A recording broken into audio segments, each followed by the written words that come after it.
Oi, gente! Sejam bem-vindos a mais um vídeo. No vídeo de hoje, nós vamos falar sobre os critérios da essencialidade dos nutrientes. E também o porquê da determinação dos critérios para tornar o elemento essencial e quais são os elementos essenciais. Então, fique com a gente até o final.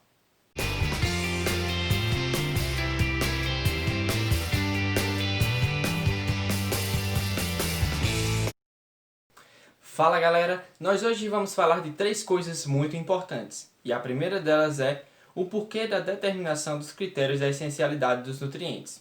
Mas, primeiramente, nós precisamos entender que, para que um elemento seja considerado um elemento essencial, ele precisa atender a três critérios. Mas, por que foi necessário estabelecer esses critérios? De maneira geral, qualquer elemento que se encontre na forma disponível pode ser absorvido, e mesmo que esse elemento seja encontrado no tecido vegetal, não significa que seja fundamental para a nutrição da planta.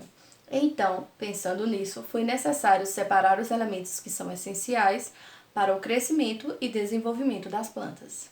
E para ser considerado um elemento essencial, ele precisa atender a três critérios. Mas só lembrando que é necessário que o elemento atenda a todos os três critérios. E vamos para o primeiro deles. O primeiro critério diz que a ausência do elemento impede que a planta complete o seu ciclo. Mas o que isso quer dizer? Significa dizer que, se em um determinado momento a ausência de um elemento impede que a planta complete o seu ciclo, então ele já obedece a esse critério. E o segundo critério diz que a deficiência do elemento é específica, podendo ser prevenida ou corrigida somente mediante o seu fornecimento. Ou seja, pessoal, apenas ele pode suprir a necessidade da planta para determinada função.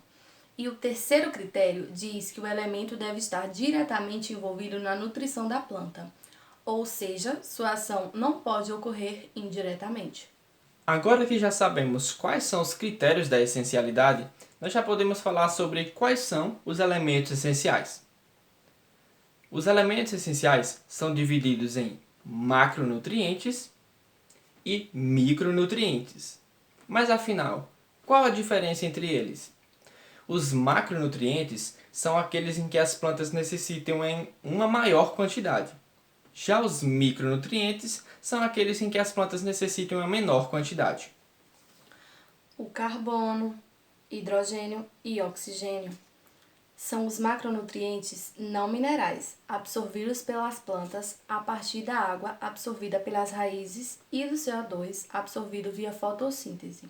Além deles, nós temos o nitrogênio, fósforo, enxofre, potássio, cálcio e o magnésio. Os micronutrientes são boro, cloro, manganês, ferro, níquel, cobre, zinco e molibdênio. A gente tem que se atentar também, pessoal, que em alguns casos, em algumas espécies, os micronutrientes podem se apresentar em concentrações equivalentes ou até mesmo superiores ao dos macronutrientes. Existem também alguns elementos como, por exemplo, o silício, selênio, o cobalto, o sódio, que são chamados de elementos benéficos. Esses elementos, em algumas espécies, podem ser considerados elementos essenciais, e em outras espécies eles podem substituir parcialmente a função de elementos essenciais. Esses elementos, em baixas concentrações, estimulam o crescimento das plantas, facilitam a absorção de alguns elementos essenciais, como também aumentam a resistência a pragas e a doenças. Então é isso, gente. Muito obrigada por assistirem esse vídeo até aqui.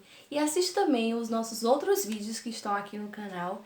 E fique ligado, porque toda semana tem vídeo novo aqui no canal, hein? Exatamente. E também nos siga no Instagram, vai estar aparecendo aqui embaixo. Lá nós temos conteúdo de segunda a sexta e aqui no canal todas as terças às 19 horas. Tchau!